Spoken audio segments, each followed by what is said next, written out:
শুরু করছি আজকে শারদাই নারী জাগরণ আয়োজিত এই অপরাহ্নকালীন যে আধ্যাত্মিক আলোচনা, তাতে শ্রী রামকৃষ্ণ স্বামী বিবেকানন্দ ধর্ম প্রসঙ্গ বই থেকে আমাদের পাঠ হচ্ছিল। অনেকদিন পাঠের বিরতি ছিল, আজকে আবার মায়ের কৃপায় শুরু হচ্ছে। জননীং শারদাং দেবীং রামকৃষ্ণং জগদ্গুরুং পাদপদ্মে তয়োঃ শ্রিত্বা প্রণমামি মুহুর্মুহুঃ। নমস্তে জ্যোতিরাজায় বিবেকানন্দ সুরয়ে সচ্চিৎ সুখ স্বরূপায় স্বামিনে তাপহারি। আজ 15ই নভেম্বর 1971 খ্রিস্টাব্দে মহারাজ যা আলোচনা করেছিলেন সেটা পাঠ করছি। জনৈক ভক্ত প্রশ্ন করলেন, মহারাজ, জাপনায় বেদান্ত বক্তৃতায় স্বামীজি বলেছেন যে সমস্ত বৈষম্যের মূলে আমাদের পূর্ব জন্মকৃত কর্মফল। তাহলে প্রশ্ন আসতে পারে, আমরা অপরের দুঃখ দূর করতে যাব কেন?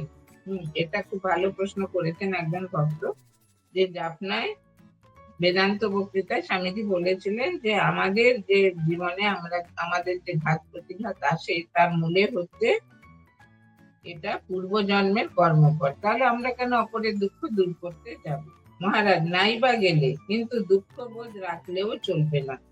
যতক্ষণ বোধ আছে ততক্ষণ কর্ম করতে হবে। কি সুন্দর উত্তর দিচ্ছেন দেখুন। বলছেন তোমার দুঃখ দূর করতে হবে না কারো, কিন্তু যতক্ষণ তোমার মনের মধ্যেও সেই বোধটা তুমি রাখতে পারবে না, যতক্ষণ তোমার মনে সেই বোধটা থাকবে ততক্ষণ তোমাকে এই দুঃখটাকে দূর করতে হবে। এক ভক্ত বললেন, স্বামীজির চিঠিতে পড়েছি তিনি আলাসিঙ্গাকে বলেছিলেন, যদি তোমার গুরুর উপর ঐকান্তিক বিশ্বাস ও ইষ্টের উপর গভীর নিষ্ঠা থাকে তাহলে কিছুই তোমাকে দাবিয়ে রাখতে পারবে না। এটা স্বামীজি আলাসিঙ্গাকে চিঠিতে লিখেছিলেন। স্বামীজি যখন বিদেশে ছিলেন তখন আলাসিঙ্গার সঙ্গে তার পত্রালাপ হতো, তো তখন সেই কোন একটা চিঠিতে লিখেছিলেন, যদি তোমার গুরুর উপর ঐকান্তিক বিশ্বাস ও ইষ্টের উপর গভীর নিষ্ঠা থাকে তাহলে কিছুই তোমাকে দাবিয়ে রাখতে পারবে না। মহারাজ, বটেই তো, একজনকে বিশ্বাস করতেই হবে। যদি বিশ্বাস না থাকে কোনো পথে এগোনো যায় না। সাহিত্য, শিল্প, সঙ্গীত সব ক্ষেত্রে বিশ্বাস চাই। আমাদের কথায় বলে না, বিশ্বাসে মিলায় বস্তু তর্কে বহুদূর। যে কোনো কাজ আপনি শিখতে যান, সেখানে আপনার গুরুরও প্রয়োজন আছে, আর বিশ্বাস করতে হবে যে হ্যাঁ, ইনি আমাকে ঠিক ঠিক শেখাতে পারবেন। তাহলে সেখানে আপনি ঠিক ঠিক শিখতে পারবেন। বলছেন যে ধর্মক্ষেত্রে বিশ্বাস তো চাই। দেখো না, আমরা মাকে কতটা বিশ্বাস করি। মা বাবাকে চিনিয়ে দেন, মা বলে দেন এই তোমার বাবা। ছোটবেলায় আমরা তো মার কাছেই জানি যে ইনি আমার বাবা, ইনি আমার কাকা, ইনি আমার দাদা। সেটা বলছেন সে মার প্রতি আমাদের অগাধ বিশ্বাস, মানে গর্ভধারিণী জননীর প্রতি। সেই জন্য আমরা সেটা মনে প্রাণে বিশ্বাস করি। আমরা বিশ্বাস করি কেননা মা বলে দিয়েছেন, মা যে সতী, যাকে হোক বাবা দেখালে উনি যে অসতী হয়ে যাবেন, তেমনি গুরুকে বিশ্বাস করতে হবে। তার উপর গভীর শ্রদ্ধা বিশ্বাস চাই। আমরা কর্তাদের বিশ্বাস করেছি। একদিন মহাপুরুষদিকে প্রণাম করতে গিয়েছি। উনি হঠাৎ জিজ্ঞাসা করলেন, আচ্ছা, আমি যেসব মন্ত্র দিই তাতে কি কাজ হবে? দেখুন মহারাজ কত সহজ সরল, মানে মহাপুরুষ মহারাজ ওঙ্কারানন্দজিকে বলছেন যে আচ্ছা, আমি যে মন্ত্র দিই তাতে কি কাজ হবে? আমি ভাবলাম আমাকেই বা এসব হঠাৎ জিজ্ঞাসা করছেন কেন। খানিকক্ষণ চুপ করে থেকে উত্তর দিলাম, মহারাজ, আমার বিশ্বাস আপনি যদি কোনো যাচ্ছে তাই গালাগালিকে মন্ত্র বলে কাউকে দেন, তার তাতেই হবে। দেখুন মহারাজের কত বিশ্বাস। ওঙ্কারানন্দজির এই যে কর্তাদের বলছে না, কর্তা মানে তখনকার দিনে রাজা মহারাজ, মহাপুরুষ মহারাজ, প্রেমানন্দ মহারাজ, এদের ইনি কর্তা বলতেন। সেই জন্য তখন উনি বললেন, মহারাজ, মন্ত্র তো দূরের কথা, আপনি যদি গালাগালিও দেন সেটাও কাজ হবে, তাতেও কাজ হবে। জনৈক ভক্ত জিজ্ঞাসা করলেন, মহারাজ, অখণ্ডানন্দ স্বামী বেশিরভাগ সময় তো সারনাথিতে থাকতেন, আপনার সঙ্গে তার বেশি দেখা সাক্ষাৎ কি হতো? মহারাজ খুব হতো, উনি আমাকে ছেলের মতো ভালোবাসতেন। এমনিতে মহারাজদের ভালোবাসা খুব গভীর। হ্যাঁ, মানে তারা তো কোনো স্বার্থ নিয়ে ভালোবাসে না, নিঃস্বার্থ ভালোবাসা, ঐশ্বরিক ভালোবাসা, সেই জন্য সেটা খুব গভীর ভালোবাসা। তাই মহারাজ বলতেন খুব হতো, উনি আমাকে ছেলের মতো ভালোবাসতেন।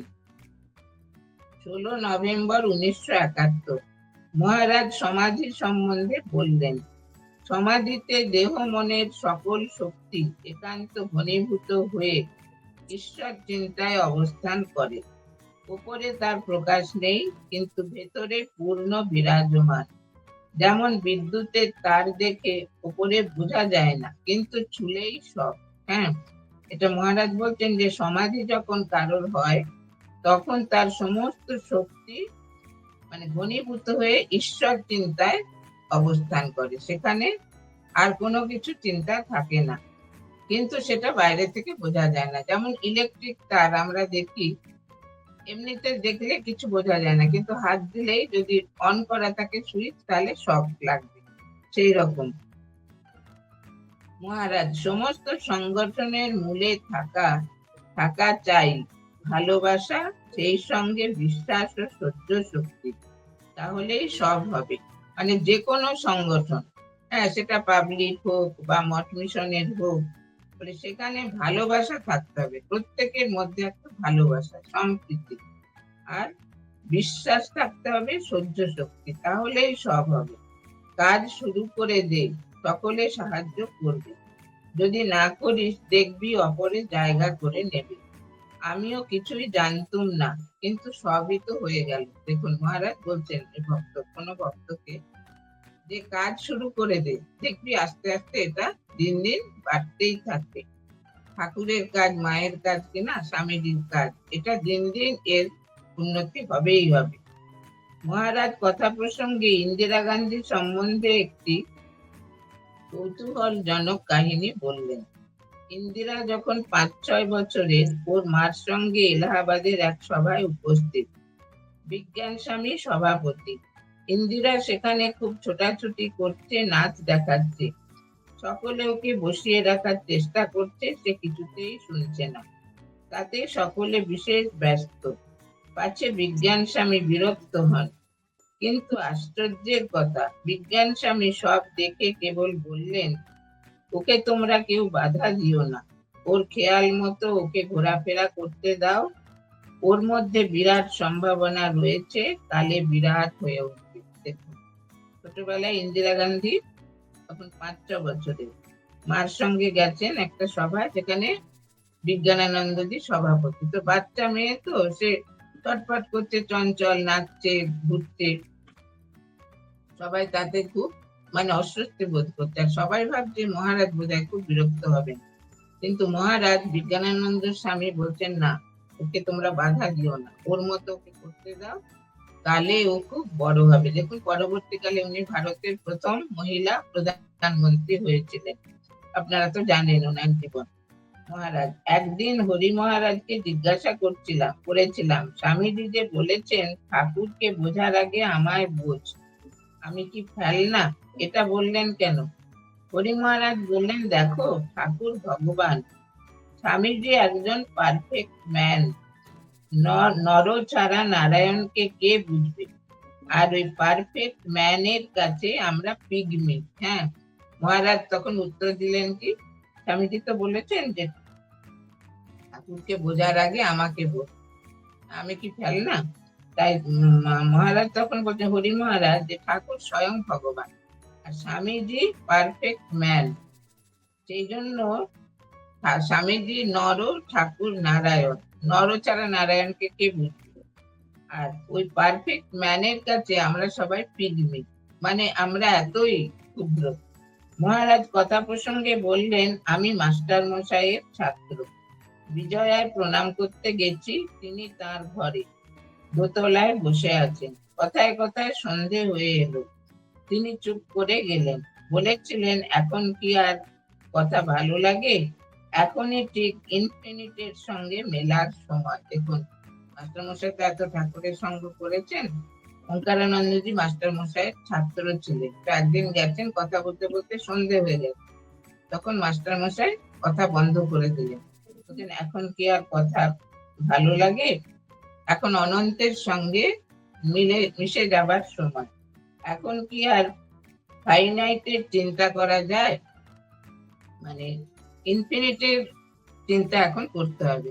মহারাজ, জব ধ্যান ঠিক হচ্ছে তার প্রমাণ পাবে যখন দেখবে হৃদয়টা বড় হচ্ছে, সংকীর্ণতা চলে যাচ্ছে। ঠিক ঠিক জব ধ্যানে বুকটা অনেক চওড়া হয়ে যায়।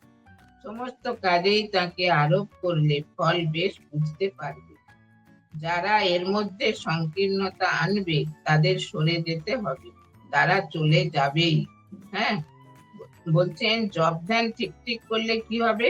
মানুষের মনে উদারতা আসবে, আর উদারতা এলেই সংকীর্ণতা সব চলে যাবে। দীক্ষিত ভক্তদের সম্বন্ধে মহারাজ বললেন, ওদের কাছ থেকে কাজ পাওয়া শক্ত, ওরা পরমার্থের সন্ধানে ব্যস্ত। কাজকে করবে, যে কোনো কাজ যে ঠাকুরের সেটা শেখানো দুষ্কর। হ্যাঁ, এটা বলছেন যে যারা দীক্ষিত ভক্ত তারা সময় পেলে জপ ধ্যান করবে, মঠ মিশনে যাবে, কিন্তু মানে অন্য যে কোনো কাজ যে ঠাকুরের কাজ এটা ওদের বোঝানো শক্ত। শিষ্যা, মহারাজ, আমাদের জীবনে যা ঘটে তা নিজেদের কর্মফলে না ঠাকুরের ইচ্ছায়? ভালো প্রশ্ন করেছেন। অনেকে বলে কর্মফল, এই আগে যেটা বললেন স্বামীজি। আর এখন অনেকে আবার বলে যে ঠাকুরের ইচ্ছায় হচ্ছে, যা কিছু হচ্ছে ঠাকুরের ইচ্ছায়। এখন কোনটা ঠিক? মহারাজ, যা ঘটে কর্মফলেই ঘটে, প্রারব্ধই জীবনে ফল দেয়, ভোগ ছাড়া প্রারব্ধে ক্ষয় হয় না। তবে ঠাকুরের কাছে যদি খুব প্রার্থনা করা যায় ও তার কৃপা হয়, তাহলে হয়তো খাড়ার ঘাটা নরুনের ঘা হয়। মা বলছে না, যেখানে ফাল সেঁধুত সেখানে সূচ ফুটবে, কিন্তু সূচটা ফুটবে। সেই জন্য প্রারব্ধ এইভাবে কাজ করে, অল্পের উপরেই ভোগ কেটে যায়। ভগবানের ইচ্ছায় যদি সব হতো তাহলে তো তিনি একাল সেরে হতেন, যে সবার ক্ষেত্রে তিনি তিনি একই নিয়ম করতেন, তা তো নয়। কোনো মানুষ হয়তো অন্যায় করেও সুখে আছে বলে মনে হয়, আবার কেউ হয়তো মনে হয় অকারণেই কষ্ট পাচ্ছে। এ যদি ঠাকুরের ইচ্ছায় হতো তাহলে তিনি পক্ষপাত দুষ্ট হতেন। হ্যাঁ, যে কেউ অন্যায় কাজ করেও দিব্যি আছে, আবার কেউ খুব সৎ পথে থেকেও খুব কষ্টে আছে। এটা কেন হচ্ছে? এটা বলছেন যে ঠাকুরের ইচ্ছায় কিছু হয় না, মানুষ কর্মফলে এগুলো ভোগ করে। যদি ঠাকুরের ইচ্ছায় হতো তাহলে পক্ষপাত দুষ্ট, যে তিনি কাউকে ভালোবাসতেন, কাউকে বাসতেন না। তবে কর্মফল কি সবসময় খারাপ হয়? আমার এখন শরীর অসুস্থ, এ তো কর্মফল, কিন্তু এই জীবনেই তো ঠাকুরের সন্তানদের দেখেছি, সংস্পর্শে এসেছি, তাদের স্নেহ পেয়েছি, সেও তো কর্মফল। দেখুন ঠাকুর কি সুন্দর বলছেন যে জীবনে কর্মফলটা কিরকম। মহারাজ তখন অসুস্থ ছিলেন, বলছেন উনি যে অসুস্থ হয়েছেন সেটা কর্মফল, আবার উনি যে বড় বড় মহারাজদের সান্নিধ্যে এসেছিলেন সেটাও কর্মফল। তাহলে ভালো মন্দ মিশিয়ে কর্মফল। শিষ্যা, মহারাজ, শর্মার দোকানের মালাই খাবেন? মহারাজ, এখন মালাই নয় রে, এখন পালাই। হ্যাঁ, শর্মার দোকান আর কি বিখ্যাত, সেখানে মালাই, মালাই বরফ আর কি বললেন। শিষ্যা বলছেন, মহারাজ খাবেন? ওটা গরমকাল ছিল, মার্চ মাস, গরমকাল ছিল।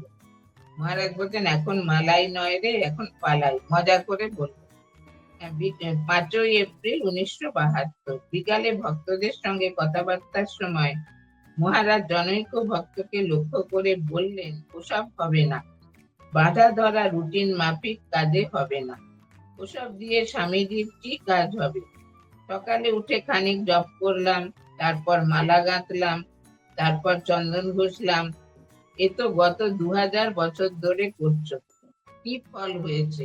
মহারাজ খুব জ্ঞানী ছিলেন তো, আর কর্মীও ছিলেন, সেজন্য বলছেন সেই সকালে উঠে মানে প্রতিদিনের গতানুগতিক নিয়মে একটু জপ করলাম, একটু মালা গাঁথলাম, হ্যাঁ, তারপর একটু চন্দন ঘষলাম, এতে ফল কিছু ভালো হবে না। বলছেন কি ফল হয়েছে? এখন সংগঠনের কাজ করতে হবে, এই তো সময়। এখন ভারতের ক্ষমতা বেড়েছে। হ্যাঁ, বিভিন্ন জাতি শ্রদ্ধা করছে, যুব শক্তির উন্মেষ ঘটছে। তখন ভারত তো স্বাধীন হয়েছে 1972 খ্রিস্টাব্দে, এটা বলছেন। ভারতের এখন ক্ষমতা বেড়েছে, আর সব পৃথিবীর অন্যান্য জাতি ভারতকে শ্রদ্ধা করছে, যুব শক্তির জাগরণ হয়েছে। এখন চাই খালি সংগঠন। সমালোচনা করতে হলেও গঠনমূলক হওয়া চাই। যে কোনো কাজ, মানে ভালো কাজ করুন বা অন্যরকম কিছু চিন্তা ভাবনা করুন, গঠনমূলক করতে হবে। তোমাদের সঙ্গে অপরের পার্থক্য দেখাও। তোমাদের সেই উদ্দীপনা, সেই ভাব, সেই স্বাস্থ্য, সেই তেজ, সেই কর্মনিষ্ঠা চাই, যাতে করে তোমরা যে ব্রহ্মচারী ঠিক ঠিক বোঝা যায়। হ্যাঁ, ব্রহ্মচারী আর সাধারণ মানুষের তো তফাৎ থাকে। তাই বলছেন তোমাদের মধ্যে সেই খুব উৎসাহ, সেই ভাব, তারপরে খুব সুন্দর স্বাস্থ্য, সেই তেজ, সেই কর্মনিষ্ঠা, এগুলো প্রকাশিত হতে হবে। তাহলে বোঝা যাবে তোমরা ঠিক ঠিক ব্রহ্মচারী ভক্ত। এখন তাহলে কি কাজ করব? মহারাজ, যে কাজে তোমার মনের স্ফূর্তি, তেজ, ভক্তি, চরিত্র হবে, সেরকম কাজ করতে হবে। এখন স্বামীজি একমাত্র দেবতা।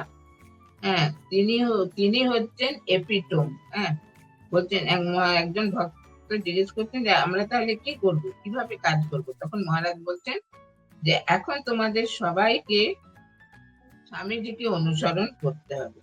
তিনি হচ্ছেন আমাদের একমাত্র দেবতা। তার যে উৎসাহ, তার যে প্রেরণা, সেটা তোমাদের জীবনে গ্রহণ করতে হবে। মহারাজ উদ্দীপ্ত হয়ে বলতে লাগলেন, দেখো আজ দুপুরে একটুও ঘুমোতে পারলুম না, প্রচুর চিন্তা আসতে লাগলো। কিভাবে ভারতের উন্নতি হতে পারে, স্বামীজি বা কি তার সমাধান দিয়েছেন, এইসব চিন্তা পরপর আসতে লাগলো। দেখুন, কত মহারাজ দেশের জন্য চিন্তা করতেন। দেশ তো হয়েছে 1945-এ, তারপরে এই বছরের মধ্যে সেটা মানে দেশের কি উন্নতি হয়েছে, সেটা উনি বলতে লাগলেন কি কিভাবে ভারতের উন্নতি হতে পারে, স্বামীজি বা কি তার সমাধান দিয়েছেন, এইসব চিন্তা পরপর আসতে লাগলো। যখনই কোনো সুযোগ ঘটেছে, ভারতের চিন্তা পাশ্চাত্যকে প্রভাবিত করেছে। ঐতিহাসিক কাল থেকে তো বটেই, এমনকি তারও পূর্বে ভারতের চিন্তা ইউরোপকে প্রভাবিত করেছে। যেমন অ্যাসিরীয় সভ্যতা, ওটা একটা স্বতন্ত্র সভ্যতা। ব্যাবিলনীয়, মিশরীয় প্রভৃতি সভ্যতার সঙ্গে মেলে না, মেলে খানিকটা মহেঞ্জোদারোর সঙ্গে। তাহলে প্রাচ্য থেকে সভ্যতা গিয়েছে, ওই গোটা রিজিয়ানটাই হচ্ছে সভ্যতার জন্মভূমি। হ্যাঁ, বলছেন যে সেই 1947 সাল থেকে, ভারত স্বাধীন হবার সময় থেকে এখন ভারতের যে উন্নতি ধীরে ধীরে হচ্ছে, এটা মহারাজ খুব চিন্তা করতেন যে কি করে ভারতের সর্বাঙ্গীন কল্যাণ হবে। আর বলছেন ভারত থেকেই সভ্যতা সব বিদেশে গেছে। ভক্ত মহারাজ শুধু চিন্তাই যে ভারত থেকে বাইরে গেছে তা নয়, স্বামীজি পরিব্রাজক গ্রন্থে বলেছেন ভারতের অর্থ পৃথিবীর ঐশ্বর্যের কারণ। মহারাজ, হ্যাঁ সে তো স্বাভাবিক, চিন্তার আদান প্রদানের সময় ভারতের অর্থ নানা পথ দিয়ে গিয়েছে। হ্যাঁ, তখন একজন ভক্ত বলেন, মহারাজ শুধু যে ভারতের উন্নত চিন্তা সারা পৃথিবীতে ছড়িয়ে পড়েছে তা নয়, ভারতের অর্থও গেছে। ভারত তো সোনার দেশ ছিল, অর্থ বাইরে গেছে। তখন মহারাজ বলেন, হ্যাঁ সেটাই তো স্বাভাবিক, চিন্তার আদান প্রদান যখন হয়েছে, তখন ভারতের অর্থ নানা পথ দিয়ে বাইরে চলে গেছে। এই সময় জনৈক সন্ন্যাসী এলেন। মহারাজ তাকে বললেন, তোমরা আবার খুঁটিয়ে স্বামীজির বই পড়ো, খুব পড়াশোনা দরকার হয়ে পড়েছে। ব্রহ্মচারীদের কতকগুলি বিষয় ঠিক ঠিক ধারণা করিয়ে দিতে হবে। বক্তৃতার সময় কত আবোল তাবোল সব বকছে, সর্বধর্ম সমন্বয়, ভক্তি ইত্যাদি নিয়ে যে যা ইচ্ছা বলছে। ঠাকুর কিভাবে ধর্ম সমন্বয় করলেন, সেটার কোনো ভালো ব্যাখ্যা দিচ্ছে না। দেখুন, মহারাজ বলছেন তোমরা খুব ভালো করে স্বামীজিকে পড়ো, স্বামীজিকে পড়লে তোমরা ঠাকুরের ভাবটা ঠিক ঠিক করতে পারবে। হ্যাঁ, সেই জন্য বলছেন যে ঠাকুর যে ঠাকুর যে ভক্তির ক্রম বলেছেন সেগুলিকে উড়িয়ে দিয়ে ভক্তি নিয়ে যে যার ইচ্ছা মতো ব্যাখ্যা করছে। ঠাকুর যে আলোচনা করেছেন ভক্তি সম্বন্ধে, জ্ঞান সম্বন্ধে, কর্মযোগ সম্বন্ধে, যে সেগুলো ঠিক ঠিক ভাবে বলছে না, মানে পড়াশোনাটা ঠিক মতো হয়নি, সেই জন্য বলছেন যে সব নিজেদের মতটাকেই বলছে। ধর্ম কি এই নিয়ে স্বামীজির বক্তব্য কি ছিল তার সম্বন্ধে স্পষ্ট ধারণা নেই। পড়ো আর ভাবতে থাকো কত সমস্যা আসছে, তার সমাধান করবে কি করে, সেটা ভেবেছো কি? এই তো বাংলাদেশ হলো, সেখানে তো কাজ শুরু হয়েছে। হ্যাঁ, বাংলাদেশ তো তখন হয়েছে, মানে ইস্ট বেঙ্গল আর ওয়েস্ট বেঙ্গল হয়েছে। আর 71 সালে তো ওখানে যুদ্ধ হয়েছিল, আপনারা সবাই জানেন। আর এটা হচ্ছে 72 সালে মহারাজ বলছেন যে বাংলাদেশ তো হলো, সেখানে তো কাজ শুরু হয়েছে, হিন্দু মুসলমান সমস্যার সমাধান করবে কি করে, কিভাবে একসঙ্গে চলবে, একসঙ্গে খাবে। কোন মুসলমান ছেলে যদি বলে আমরা খণ্ডন ভব বন্ধন করব না, তখন কি করবে ভেবেছো কি? আজকের যুগে কোন চিন্তা কয়েক মুহূর্তে সব জায়গায় ছড়িয়ে পড়ছে, মানে মহারাজ কত বছর আগে বলেছেন, এখন তো আরোই ইন্টারনেট, স্যাটেলাইট, এতে হোয়াটসঅ্যাপ, এতে তো সব, মানে কেউ এখানে চিন্তা করছে সারা বিশ্বে সেটা ছড়িয়ে পড়ছে। আর টেলিভিশন হলো তো সব জগা খিচুড়ি হলে, তখন টেলিভিশন হয়নি, টেলিভিশন হলে তো সব জগা খিচুড়ি হয়ে যাবে, তখন কি করে নিজেদের কালচার ঠিক রেখে চলবে সেসব চিন্তা করতে হবে। দেখুন মহারাজ কত বছর আগে এটা এই সমস্যার কথা বলে গেছে। শ্রী রামকৃষ্ণই এ যুগের অবতার, এ যুগের সমস্যার সমাধান কিভাবে হবে উনি দেখিয়ে দিয়ে গেছেন। এরকম অবতার আর হয়নি, সব অবতারই ভগবান, কিন্তু প্রকাশের থেকে শ্রী রামকৃষ্ণের জুড়ি আর নেই। যখন চিন্তা করি তখন তুলনা করার মতো কোনো লোক পাই না। দেখুন, বলছেন আমাদের দেশে, সারা পৃথিবীতে যুগে যুগে ভগবান অবতীর্ণ হয়েছেন, যুগ প্রয়োজন, কিন্তু ঠাকুরের মতো একদম এই সর্বাঙ্গ সম্পূর্ণ, স্বয়ং সম্পূর্ণ এইরকম অবতার আর আবির্ভূত হন। সেই জন্য স্বামীজি বলেছেন অবতার ও বরিষ্ঠায়। ওর চালাটাকে দেখো, তিনিই তো শ্রীকৃষ্ণের মতো, মানে স্বামীজি, স্বামীজি যে সারা পৃথিবীকে একেবারে তোলপাড় করে দিলেন। হ্যাঁ, যেমন গুরু তেমনি চালা, প্রতি মুহূর্তে বাজিয়ে নিয়েছে গুরুকে, শেষ অবধি বাজিয়ে দেখেছে। কাশীপুরে অন্তিম সময়ের ঘটনা, একটু আগেই গুরুর এক ঝলক রক্ত বমি হয়েছে। হঠাৎ চালার মনে হলো এবার যদি বলতে পারেন উনি অবতার তবেই বুঝি। ব্যাস, ওই অবস্থাতে গুরু বললেন যে রাম যে কৃষ্ণ, ইদানিং এই শরীরে সেই রাম কৃষ্ণ।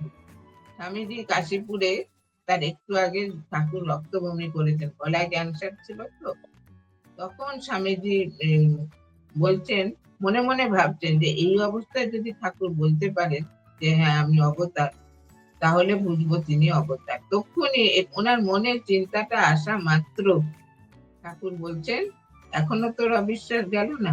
হ্যাঁ, যে রাম যে কৃষ্ণ সেই ইদানিং এই শরীরে রামকৃষ্ণ, তবে তোর বেদান্তের দিক দিয়ে নয়, বেদান্ত তো অবতার মানে না, সেই জন্য বলে দিল। গুরু ও শিষ্যকে তবু বোঝা যায়, কিন্তু বুড়িকে, বুড়ি মানে এখানে স্ত্রী মাকে বলছেন, বোঝা ও ধরা অসম্ভব। নিজের চোখে দেখেছি, কোন রকম কিছু ধরার উপায় নেই মাকে, সাধারণ মানুষের মতো অবিকল। স্বামীজি চিনেছিলেন, তাই গরুরের মতো বলে বসেছিলেন, আমার মতো আর একটা করে দাও, সব কাজ শেষ করে চলে যাই। তিনি মা কিনা, তাই কোনো ভেদ বোধ নেই। আমজাদ খেতে বসেছে, শ্রী মায়ের কাছে থাকেন এরকম একজন ব্রাহ্মণের ঘরের মেয়ে খাবার দিচ্ছেন। এটা নলিনী দিদি। হ্যাঁ, বলছেন যে আমজাদ খাচ্ছেন তো নলিনী দিদি পরিবেশন করছেন, তখন নলিনী দিদি খুব সূচিবায়ুগ্রস্ত ছিলেন, তো আপনারা সবাই জানেন। মুসলমান বলে ছোঁয়াছুঁয়ি বাঁচানোর জন্য তিনি খাবারগুলি ছুঁড়ে ছুঁড়ে দিচ্ছেন। মা অসুস্থ, তাই বসে দেখছিলেন। বললেন, ওরকম দিলে কেউ খেতে পারে গা?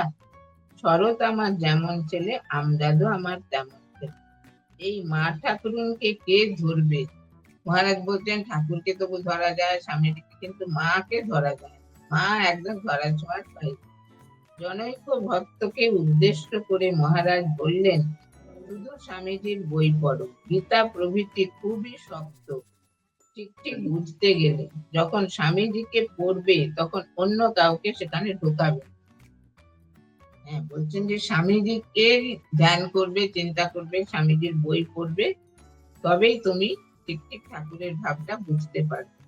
সেখানে ঠাকুরের অন্য শিষ্যদের কথা আনবে না। আর তার মানে এই নয় যে আমি ওদের মানি না। আমি ওদের দেখেছি, ওরা অবতার পার্ষদ জানি, ওদের বই আমি পড়ি, কিন্তু যখন স্বামীজিকে পড়ি তখন অন্য কাউকে সেখানে আনি না। এটা মহারাজ বলছেন যে আমি বলছি না যে তোমরা আর কারো পড়বে না, ঠাকুরের অন্য পার্ষদের সবার এটাই পড়বে, কিন্তু যখন স্বামীজির বই পড়বে তখন শুধু স্বামীজির বই পড়বে, আর অন্য কারোর বই পড়বে না। বলছেন, কাজ করে যাও, জানবে যে সময় চলে যাচ্ছে তার আসবে না।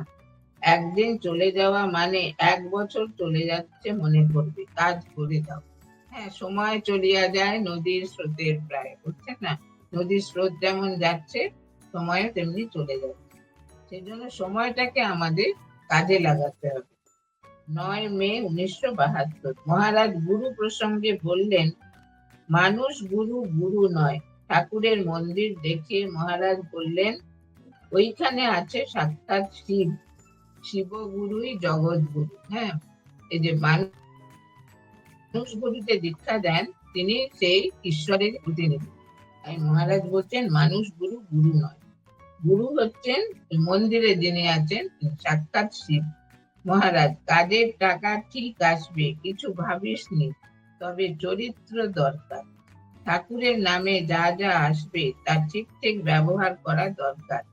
এখন বুঝতে পারছি কেন ঠাকুর বলেছেন, সত্য কথা কলির তপস্যা। হ্যাঁ, এটা মহারাজ কোনো ভক্তকে বলছেন একদিন, যে তারা কোনো সংগঠন করেছে, তো বলছে সংগঠনের জন্য, টাকার জন্য চিন্তা করো না, টাকা ঠিক আসবে ঠাকুরের কাজে, কিন্তু সেটা ঠিক ঠিক ব্যবহার করতে হবে। যে যে এতে খাতে তারা দিয়েছে, দাতারা, সেই খাতে। স্বামীজি বলছেন, শাকের করি মাছে দেবে না, মাছের করি শাকে দেবে না। হ্যাঁ, সেটা তোমার ইচ্ছা মতো খরচ করবে না, তারা যে উদ্দেশ্যে দিয়েছে সেই উদ্দেশ্যে সেটা খরচ করবে।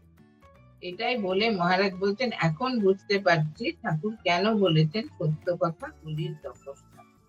19 মে 1972 মহারাজ, বিয়ে না করলেই অস্বাভাবিক বা স্টান্টেড জীবন হয়, এ ধারণা ঠিক নয়। আমি ডাক্তারদের সঙ্গে এ বিষয়ে কথা বলেছি, নিজেও অনেক পড়াশোনা করেছি। বিবাহিতদের মধ্যে পাগলের সংখ্যা কম নয়, বেশি। বিয়ে করেই বা কি হয়? স্বামী স্ত্রীর স্বাধীন সত্তা বিকাশ লাভ করে না। বলে বটে আমরা ইন্ডিপেন্ডেন্ট, কিন্তু স্বামীরা বেশিরভাগ ক্ষেত্রে স্ত্রীদের অধিকারের গণ্ডি টেনে দেয়। হ্যাঁ, এটা মহারাজ মানে সংসারীদের সামনে বলছেন তো, যে অনেকে বলে বিয়ে না করে এর জীবনটা অস্বাভাবিক হয়ে গেল। মহারাজ বলছেন তা কখনোই নয়। যারা বিবাহিত তাদের মধ্যেও অনেক মানে পাগলের সংখ্যা বলছেন বেশি। আর বলছেন স্বামীরা স্ত্রীদের স্বাধীন সত্তাটাকে বিকাশ লাভ করতে দেয় না। বলছেন যে স্বামীর ইচ্ছে বা রুচি মতো স্ত্রীদের চলতে হয়। স্বাধীন জীবন কাকে বলে সে এক ওই বুড়ো বুড়ি দেখিয়ে গেছে, মানে ঠাকুর আর মা দেখিয়ে গেছেন স্বাধীন জীবন কাকে বলে। মাকে ঠাকুর চলতে পাকানো থেকে নির্বিকল্প সমাধি পর্যন্ত শিখিয়ে গিয়েছিলেন, অথচ মায়ের ইচ্ছার বিরুদ্ধে কখনো কিছু করেননি। দেখুন, বলছেন স্বাধীন ইচ্ছাটা কাকে বলে, ঠাকুর মা দেখিয়ে গেছে। ঠাকুর কত শ্রদ্ধা করতেন মাকে। বলছেন মাকে একেবারে সলতে পাকানো থেকে সংসারের যাবতীয় কাজ, সবার সঙ্গে ব্যবহার কিরকম করে করতে হবে, তারপর একেবারে সেই সমাধি পর্যন্ত, নির্বিকল্প সমাধি পর্যন্ত মাকে শিখিয়ে গেছে। কিন্তু কখনো মা যদি বলেছেন যে এখন আমি এটা শিখবো না, তখন শেখাননি। মাও তেমনি অনুগত শিষ্টা। ঠাকুর যখনই শিখিয়েছেন মা একেবারে শান্তভাবে, মানে ঐকান্তিক ভাবে, আন্তরিক ভাবে সেটা গ্রহণ করেছেন। ছেলে মেয়ে হলে মা বাবা তাদের ঠিকভাবে মানুষ করে না। তাদের বিচার বুদ্ধি যাতে ঠিকভাবে বিকাশ লাভ করে, তার জন্য মা বাবারা সচেতনও নয়, সচেষ্টও নয়। হ্যাঁ, বলছি ছেলে মেয়েকে মা বাবারাই মানুষ করতে মানে ঠিক মতো পারে না। বলছেন যে শুধু নিজেদের কর্তৃত্ব খাটায়, ছেলে মেয়েদের জ্ঞান যাতে সব বিষয়ে বিকাশ লাভ করে তার কোনো চেষ্টা করে না। যেমন সেক্স সম্বন্ধে যদি ছেলে মেয়ের কোনো কৌতূহল থাকে, তাহলে এড়িয়ে না গিয়ে বুঝিয়ে দেওয়াই ভালো। কিন্তু এমন শিক্ষা তাদের দিতে হবে যাতে সেক্স সম্বন্ধে তারা অতিমাত্রায় সচেতন না হয়ে ওঠে। বুঝিয়ে দিতে হয় ও সম্বন্ধে অত ভাবতে নেই, ও শরীরের ধর্ম। দেখুন মহারাজ কত প্র্যাকটিক্যাল বলছেন। ছেলে মেয়েকে মানুষ করতে গেলে তাদের চরিত্র ভালোভাবে গঠন করতে হবে। 26শে মে 1972 সকালে জনৈক ব্রহ্মচারীর সঙ্গে এক ভক্ত কাকুরগাছিতে পৌঁছালে পূজনীয় মহারাজ 1.5 ঘন্টা কাল তাদের ধর্মোপদেশ দেন। কথাবার্তার মধ্যে কখনো লঘু পরিহাস, কখনো গভীর তত্ত্ব দর্শন। তা বলছেন যে সকালে একজন ব্রহ্মচারীর সঙ্গে একজন ভক্ত এসেছে কাকুরগাছিতে। মহারাজ তো কাকুরগাছিতে থাকতেন। 1.5 ঘন্টা তিনি সৎপ্রসঙ্গ করেছেন।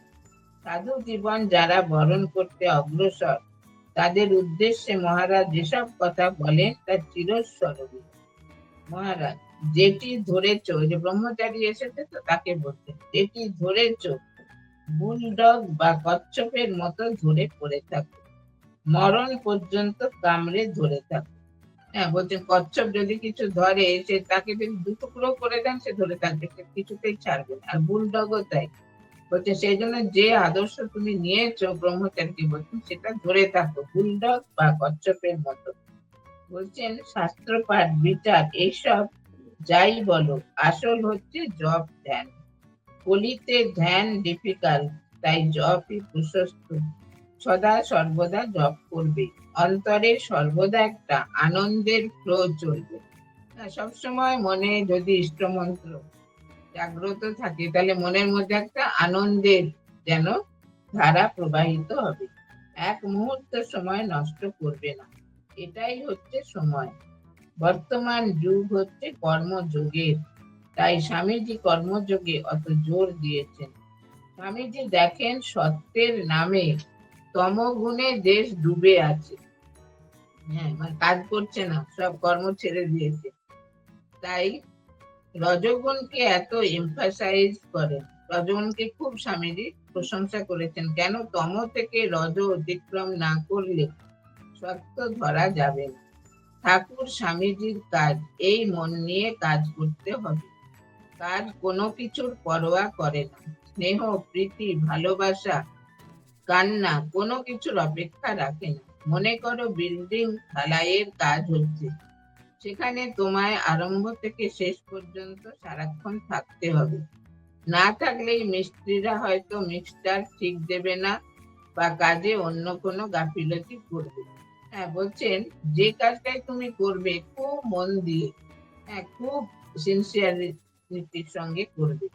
বলছেন যে তুমি যদি কোনো বিল্ডিং হচ্ছে, সেটা তোমার দেখাশোনার ভার, যদি না দেখাশোনা করো মিস্ত্রিরা ঠিক মতো জিনিস দেবে না। ধরো মাঠে বীজ বোনার কাজ হবে, তোমায় ভোর হতে মাঠে যেতে হবে, তার জন্য খেয়ে বেরোতে হবে। তোমার খাবার যে প্রস্তুত করবে তাকে ডেকে তুলে দিতে হবে, তবে যদি খাওয়া ঠিক মতো পাও। যদি তাগাদা না দাও, খাওয়া হয়তো প্রস্তুত হলো না, তোমায় না খেয়েই বেরিয়ে পড়তে হলো। যে ধানের বীজ পুঁততে গেলে সেই ধানের চাল থেকে ঠাকুরের ভোগ তৈরি হবে, এই ধারণা নিয়ে তোমায় ওই কাজ দেখতে হবে। মানে যে কোনো কাজ, সেটা ঠাকুরেরই কাজ, এটা তোমাকে মনে প্রাণে বিশ্বাস করে সেই কাজ করতে হবে। না দেখলে হয়তো চাষি এক গাদা বীজ এক জায়গায় ফেলে দিলে আর অন্য জায়গায় দিলেই না।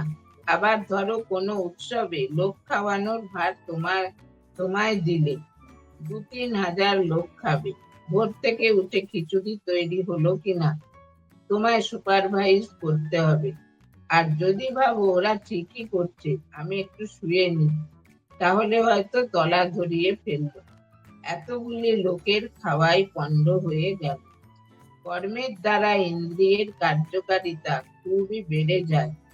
হ্যাঁ, এরপর জবদানেও মন বেশ বসবে। নিজের কাজে ফাঁকি দিলে নিজেকে দোষী মনে হবে। তোমার নিজের মনই বলে দেবে কোথায় কাজে গলদের জন্য কি অসুবিধা ঘটছে। ঠিক মতো কাজকর্ম করলে মন খুব পরিষ্কার থাকে। হ্যাঁ, বলছেন তুমি যদি কাজে ফাঁকি দাও তোমার মন মনে একটা অস্বস্তি, আর যদি ঠিক ঠিক করো তাহলে মনটা খুব পরিষ্কার থাকবে, মনে খুব আনন্দ হবে।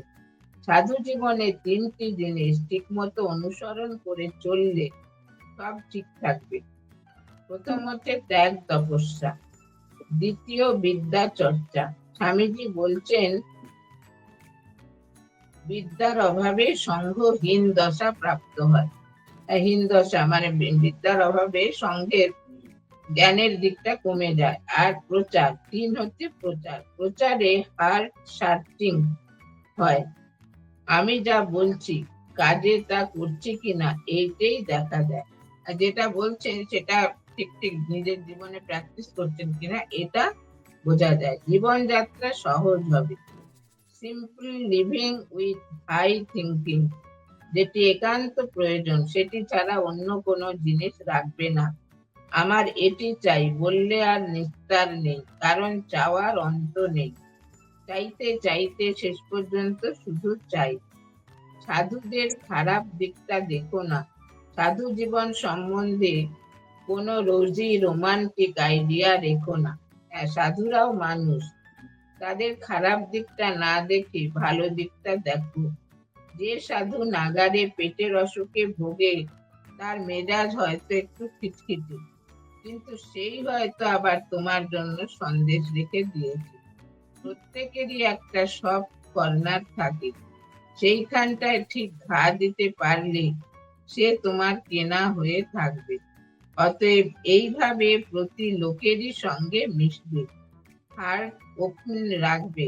সকলের কাছ থেকে কিছু না কিছু শেখার আছে। কি সুন্দর বলছেন দেখুন ওই ব্রহ্মচারীকে, যে সাধুরাও তো মানুষ, তারা কি করলো না করলো সেই সবসময় সমালোচনার দৃষ্টিতে দেখবে না।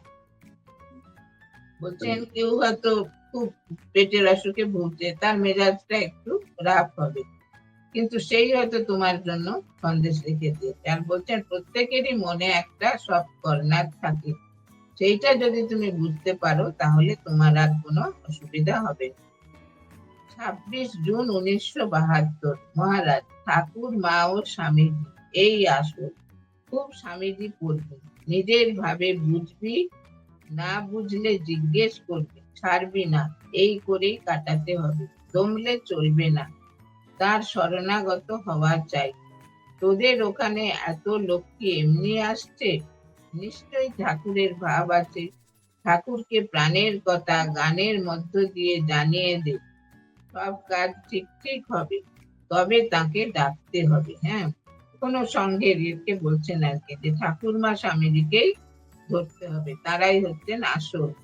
যে খুব স্বামীজির বই পড়বি আর নিজে বুঝতে চেষ্টা করবি, যদি না বুঝতে পারিস তো জিজ্ঞেস করবি।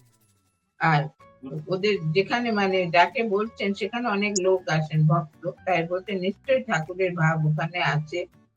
আর ইনি হয়তো গান জানতেন, তাই বলতেন ঠাকুরকে প্রাণের কথা গানের মধ্য দিয়ে জানিয়ে দিন, সব কাজ ঠিক ঠিক হবে। তবে তাকে ডাকতে হবে। হ্যাঁ, যে কোনো পরিস্থিতিতে তাকে মন প্রাণ দিয়ে ডাকতে হবে।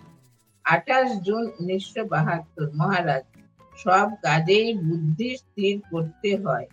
ধর্মপথে তো বটেই, নতুবা বিভ্রান্তি আসে। আজকাল অনেকে বলে কামারপুকুর জয়রামবাটি দর্শনে যাব, প্রভুর লীলাভূমি, অবতারের বাল্য লীলাবাস, মায়ের জন্মভূমি, কত উচ্ছ্বাস। হ্যাঁ, বলছেন খুব শান্তভাবে স্থিরভাবে কাজও করতে হয়, চিন্তাও করতে হয়। বলতে আজকাল অনেকে বলে জয়রামবাটি যাবো, কামারপুকুর যাবো, ঠাকুরের জন্মস্থান, মায়ের জন্মস্থান, তারপর দর্শনও হলো, কিন্তু কি হলো? অবতারের ধারণা হলো, মাকে জগদম্বা বলি, কিন্তু দুর্গাপূজার সময় মায়ের মন্দিরে কজন বসে থাকে? হ্যাঁ, এটা মহারাজ বলছেন একদিন। হ্যাঁ, উনি নিজের অভিজ্ঞতা থেকে বলছেন যে কামারপুকুরে যাওয়া হলো, সব দর্শনীয় স্থান দেখা হলো, কিন্তু মনের মধ্যে সে ঠাকুর যে অবতার, সেই ধারণাটা কি একেবারে গেঁথে গেল? আর মায়ের মন্দিরে, মাকে তো আমরা জ্যান্ত দুর্গা বলি, স্বামীজি বলেছেন, তাহলে সেইভাবে দুর্গাপূজার সময় কজন মার মন্দিরে বসে থাকে? সকলেই তো কুমারী পূজা দেখুন বলে হুজুগে লেগে যায়। হ্যাঁ, কুমারী পূজা, নবমীর বলি, এইগুলো দেখতেই তো সবাই ছুটে। অবতার জগদম্বা তো দুটি কথা মাত্র, তা বললেই এবং স্থান দর্শনেই সব তত্ত্ব প্রস্ফুটিত হলো আর কি। বলছে শুধু দর্শন করা আর বললেই কি সব জ্ঞান হয়ে গেল?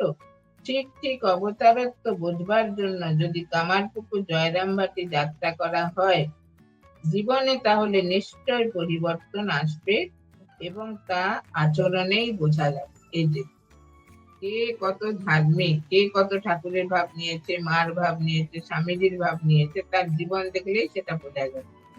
তাই বলছেন যে কারণ আচরণ বদলালো না, সংকীর্ণতা দূর হলো না, হৃদয় বৃত্তির বিকাশ হলো না, তবে শুধু ঠাকুরকে অবতার বললে বা মাকে জগদম্বা বললে কি হলো? হ্যাঁ, ওদের জীবনটা তো পাল্টালো না, হৃদয়ে উদারতা এলো না, সে সংকীর্ণতাই থাকলো, হৃদয় বৃত্তির বিকাশ হলো না। তাহলে কি করে ঠাকুরকে যে অবতার তুমি বললে বা মাকে জগদম্বা, সেটা তোমার জীবনে কতটা কার্যকরী হলো? বুদ্ধি শুদ্ধ হওয়া চাই, জোর করে তা হয় না, তার জন্য তার শরণাপন্ন হতে হয়। ভগবান অর্জুনকে বলেছিলেন, তদামি বুদ্ধি যোগন্তং কেন মাম উপয়ান্তি তে। হ্যাঁ, তোমাকে আমি সেই বুদ্ধি দিচ্ছি যাতে তুমি আমাকে বুঝতে পারবে। এটা শ্রীকৃষ্ণ অর্জুনকে বলেছিলেন যে আমি যে সমস্ত কথা বলছি, মানে গীতার মাধ্যমে, এটা তুমি এমনি বুঝতে পারবে না, তোমাকে আমি বুদ্ধি যোগ দিচ্ছি। বুদ্ধি যোগটা দিলে সে বুদ্ধি দিয়ে তুমি বুঝতে পারবে। দিব্যং দদামিতে চক্ষু পশ্রমে যোগমৈশ্বরম। হ্যাঁ, বলছেন যে যে একাদশ অধ্যায়, যে তোমাকে আমি দিব্য দৃষ্টি দিচ্ছি, এই মানে এই জাগতিক চক্ষু দিয়ে তুমি আমার সেই বিশ্বরূপ দর্শন করতে পারবে না, এই চোখে সেই বিশ্বরূপ ধরা দেবে না, তোমাকে দিব্য দৃষ্টি দিচ্ছি, সেই দিব্য দৃষ্টিতে তুমি এই দিব্য বিশ্বরূপ দর্শন করো। আমি তোমাকে দিব্য চক্ষু দিচ্ছি, তবে তুমি আমার যোগৈশ্বর্য, আমার স্বরূপ দর্শন করতে পারবে, ধারণা করতে পারবে। তিনি না দিলে কি বুদ্ধি খোলে, না তত্ত্ব অধিগম্য হয়? তিনি ধরা না দিলে কি ধরা যায়? স্বামী তুরীয়ানন্দ 16 বৎসর বয়সে পঞ্চদশী পড়ে অদ্বৈত তত্ত্ব ধারণা করবার জন্য জোর তপস্যা করছিলেন। একদিন শ্রী শ্রী ঠাকুরের কাছে গেছেন আলোচনার জন্য। হ্যাঁ, ঠাকুর তাকে দেখেই গান গেয়ে উঠলেন, ওরে কুশীলব করিস কি গৌরব, ধরা না দিলে কি পারিস ধরিতে। যে হরি মহারাজ খুব মানে অদ্বৈত তত্ত্ব আলোচনা করতেন, পঞ্চদশী, বেদ, বেদান্ত, গীতা এগুলো পড়তেন। তো অনেকদিন ঠাকুরের কাছে যাননি, যেদিন গেছেন ঠাকুর তাকে দেখেই এই গানটা গেয়ে উঠলেন যে ওরে কুশীলব করিস কি গৌরব, ধরা না দিলে কি পারিস ধরিতে। এই বলে মহারাজ রামায়ণের কুশলভ কর্তৃক অষ্টমের যজ্ঞের অস্ত্র ধরা ও হনুমানকে বেঁধে মা জানকীর নিকট আনার প্রতিজ্ঞাটি করলেন। এটা যখন অশ্বমেধের ঘোড়া মানে ছেড়েছিলেন রামচন্দ্র, তখন মহাবীরও সেই ঘোড়ার সঙ্গে ছিলেন, তখন সেই ঘোড়াকে লবকুশ ধরেছে, এখন সে ঘোড়াকে ছাড়াবার জন্য মহাবীর গেছে, তখন লবকুশ মহাবীরকে বেঁধেছে, কিন্তু মহাবীর ইচ্ছে করে ধরা দিয়েছেন যে মা জানকীকে দেখবেন বলে। তো যখন নিয়ে এসেছে ওরা মা জানকীর কাছে, বলছে মা দেখো কত বড় হনুমানকে এনেছে। তখন হনুমান বলছেন, ওরে কুশীলব করিস কি গৌরব, তোরা এত অহংকার করছিস কেন, এত গর্ব করছিস কেন? আমি তো নিজে ধরা দিয়েছি মা জানকীকে দেখবো বলে, আর তোরা ভাবছিস তোরা আমাকে ধরেছিস, আমাকে তোরা ধরতে পারবি না। ঠাকুর এটা বলে এমন চোখের জলে ভেসে যাচ্ছিলেন, তার কাপড় ভিজে গেল, বিছানার চাদরও খানিকটা ভিজে গেল। তখন হরি মহারাজ বুঝলেন যে জপ ধ্যান করে ভগবানকে পাওয়া যায় না, তার কৃপাতেই তাকে পাওয়া যায়। একবার রাজা মহারাজ, মহাপুরুষ মহারাজ বসে আছেন, আমিও আছি। রাজা মহারাজ বললেন, তার কি ইচ্ছা বুঝি না, কত লোককে ভাবি খুব ধর্মপথে অগ্রসর হবে, কিন্তু আশ্চর্য তারাও পড়ে যায়, আর যাদের ভাবি হবে না কিছু তারা বেশ এগিয়ে যায়। তার লীলা কে বুঝবে? হ্যাঁ, মানে আমরা তো আমাদের দৃষ্টি দিয়ে দেখি, কোন মানুষকে দেখে হয়তো ভাবছি ধর্ম পথের মন নেই, কিন্তু সে হয়তো অনেক এগিয়ে গেল পরবর্তীকালে। আবার যাকে ভাবছি যে খুব ধর্মপথে মন, খুব ধার্মিক, সে হয়তো পরবর্তীকালে খুবই মানে অধঃপথে গেল। এটা রাজা মহারাজ বলছেন, এটা বোঝা যায় না, তার লীলা কে বুঝবে? রাজা মহারাজ তখন খুবই অসুস্থ, বলরাম বাবুর বাড়িতে পূর্ব দিকের ঘরখানায় আছেন। এক ভদ্রলোক এলেন দেখা করতে, আমি ছিলাম কাছে। ভদ্রলোক জিজ্ঞাসা করলেন, মহারাজ কেমন আছেন?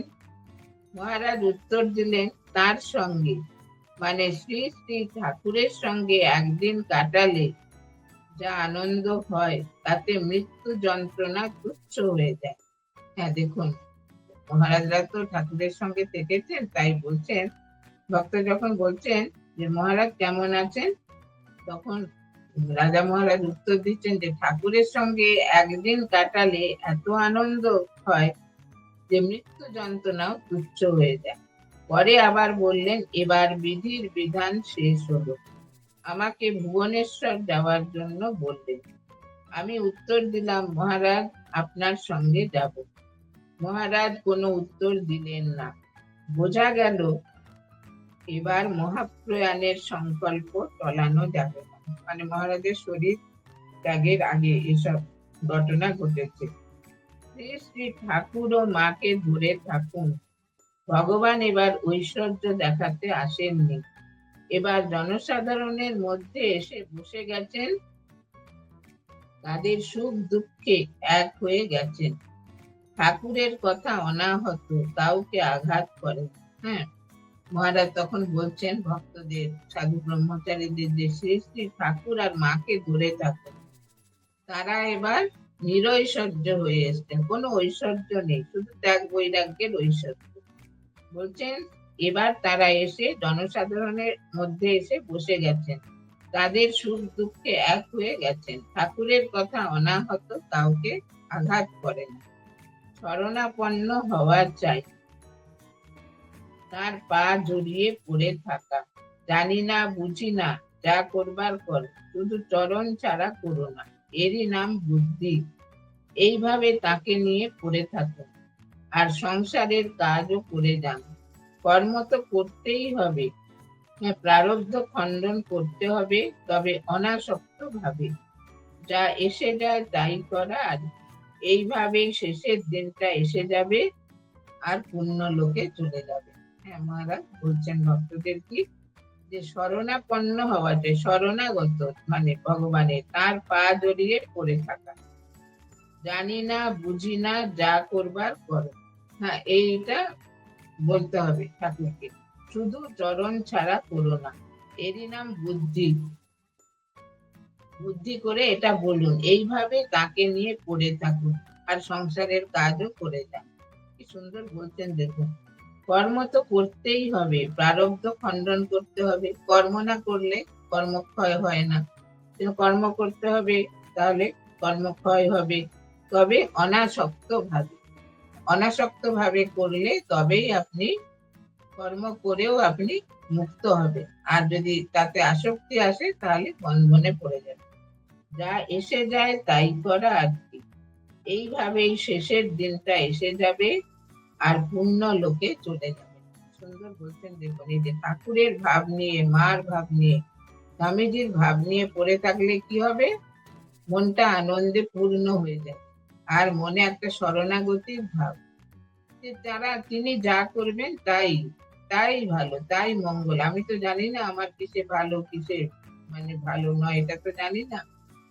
যা কর্তব্য কর্ম সবটা অনাসক্ত ভাবে, আসক্তি শূন্য হয়ে করতে হবে। আর তবেই কর্মের বন্ধন মানে প্রারব্ধের বন্ধন কেটে যাবে। আর জীবনে যা আসবে কাজ, সেগুলো অনাসক্ত ভাবে করা। এই করতে করতে শেষের দিন এসে যাবে, যখন অন্তিম আসবে তখন পূর্ণ লোকে চলে যাবেন। মানে জীবনটা একেবারে পরিপূর্ণভাবে ভগবানের চরণে শরণাগত করে দিতে হবে, তার শরণাপন্ন হতে হবে। এই শিক্ষাটা মহারাজ দিলেন। সুতরাং আমাদের মানব জীবনের সার্থকতা আমরা যদি লাভ করতে চাই, তবে এই হচ্ছে প্রধান শিক্ষা, প্রধান মানে আমাদের অবলম্বন, যে আমাদের জীবনের যা সার সত্য, সেই ভগবানের চরণে আমরা যেন পরিপূর্ণভাবে শরণাগত হতে পারি। তারই কৃপায়, তার কাছে প্রার্থনা করে আমরা যেন আমাদের ইহকাল পরকাল সবকিছু তার চরণে যেন সমর্পণ করে, তার চরণে শরণাগত হয়ে অনাসক্ত ভাবে সব কাজ করতে পারি। এইরকম করতে করতে মনটা মানে চিত্ত শুদ্ধি হয়ে যাবে। আর সেই শুদ্ধ চিত্তে ভগবানের কৃপা আমরা উপলব্ধি করতে পারবো। আর যখন অন্তিম আসবে, তখন আমরা মহারাজ বলছেন এইভাবেই শেষের দিনটা এসে যাবে, তখন পুণ্য লোকে চলে যাবে। হ্যাঁ, সেই রামকৃষ্ণ লোকে চলে যাবে। তখন আর কোনো জীবনের দেনা পাওনা কিছু থাকবে না, সব কিছু দেনা পাওনা শোধ হয়ে যাবে, আর প্রারব্ধ শেষ হয়ে যাবে। কি সুন্দর শিক্ষা দেখুন। এটা আমরা যদি জীবনে প্র্যাকটিস করতে পারি, মানে এটাও কঠিন করা, তবুও যদি ঠাকুরকে প্রার্থনা করে, মাকে প্রার্থনা করে, স্বামীজিকে প্রার্থনা করে যদি এটা করতে পারি, আমাদের জীবন তাহলে ধন্য হয়ে যাবে। সেই সার্থক জীবন আমাদের মানব জীবন, যার জন্য আমরা মানব জীবন মানে পেয়েছি। হ্যাঁ, আমাদের মনে মুক্তির ইচ্ছা জেগেছে, সদ্গুরুর কৃপা পেয়েছি, সবই হয়েছে, কিন্তু বাকি আর একটু, যে একের দয়া বিনীতি। গুরু কৃষ্ণ বৈষ্ণব তিনের দয়া হলো একের দয়া বিনীতি, সারে সারি দয়া। সবাই কৃপা করলেন, গুরু, তারপরে বৈষ্ণব, কৃষ্ণ, সবাই, কিন্তু মন কিছুতেই কৃপা করলো না। মন খালি এদিক ওদিক ছোটাছুটি করে সেই কৃপাটাকে কাজে লাগাতে পারলো না। তাই জন্য আমাদের প্রত্যেকেরই মনের মানে সেই মনকে সেইভাবে গঠন করতে হবে, যাতে আমরা মনের কৃপা পেতে পারি, মনটাকে যেন তার চরণে শরণাগত করতে পারি। তো অপূর্ব এই শ্রী রামকৃষ্ণ স্বামী বিবেকানন্দ ধর্ম প্রসঙ্গে, কথালাপে ধর্ম প্রসঙ্গ স্বামী ওঙ্কারানন্দজি যা বলেছেন, সেটা আমাদের সকলেরই জীবন পথের পাথেয়। আমরা যেন মনের প্রাণে এটা অনুসরণ করতে পারি। তো আজকে এই পর্যন্ত থাক। আজকের এই শুভ দিনে ঠাকুরমা স্বামীজির শ্রীপাদ পদ্মে শতকোটি প্রণাম নিবেদন করি। তাদের আশীর্বাদ আপনাদের সকলের উপর শতধারে বর্ষিত হোক, এই প্রার্থনা জানিয়ে আমি শ্রী রামকৃষ্ণ স্বামী বিবেকানন্দ ধর্ম প্রসঙ্গ ক্লাস সমাপ্ত করছি।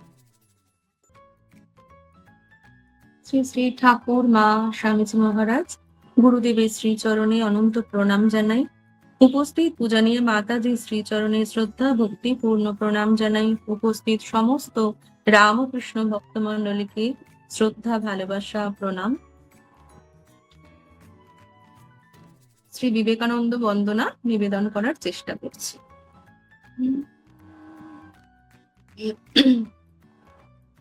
এসো ভুবন বামুন নারায়ণ, এসো ভুবন বামুন নারায়ণ, এসো আর তো পতিত চিতে শান্তি বিতরিতে, আর তো পতিত চিতে শান্তি বিতরিতে, ত্রিভুবন তারণ কারণ, এসো ভুবন পাবন নারায়ণ, ভুবন পাবন নারায়ণ।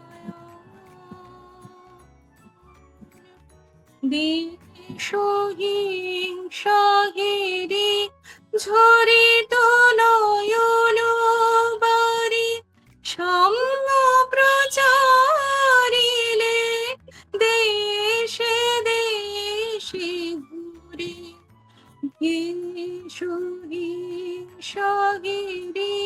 ঝরিত নয়ন বারি, সাম্য প্রচারিলে দেশে দেশে ঘুরে, লাঞ্ছনা সহিলে সাধি শিখাইলে, লাঞ্ছনা সহিলে সাধি শিখাইলে, জীবহিতে জীবন ধারণ, ভুবন পাবন নারায়ণ,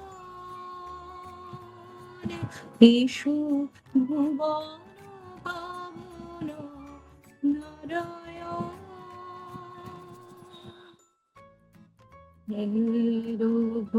ঘোরতম স্বার্থ সে নির্মম, ছাইছে ভুবন কালো মেঘ সম, শনিতে রঞ্জিত রোদনে পূরিত, কলুষিত ধরণী গাব, হৃদয়ে হৃদয়ে অন্তর জামি হয়ে, স্বার্থ বন্ধ কাট প্রেময়সিদি, হৃদয়ে হৃদয়ে অন্তর জামি হয়ে, স্বার্থ স্বার্থ বন্ধ কাট প্রেময়সিদি, তুলিয়ে দাও ঠুলি হিরি নয়ন মিলি, ঘটে ঘটে সেই নিরঞ্জন, ভুবন পাবন নারায়ণ। বিজ্ঞান ভাস্কর এসো হে শঙ্কর, ভৈরব অভিরবে মোহধান্ত হর, বিবেক আনন্দ দেহ বিবেকানন্দ, নন্দিত কর ত্রিভুবন, ভুবন পাবন নারায়ণ, এসো ভুবন পাবন নারায়ণ, এসো আর তো পতিত চিত শান্তি বিতরিতে, ত্রিভুবন তারণ কারণ, এসো ভুবন পাবন নারায়ণ, ভুবন পাবন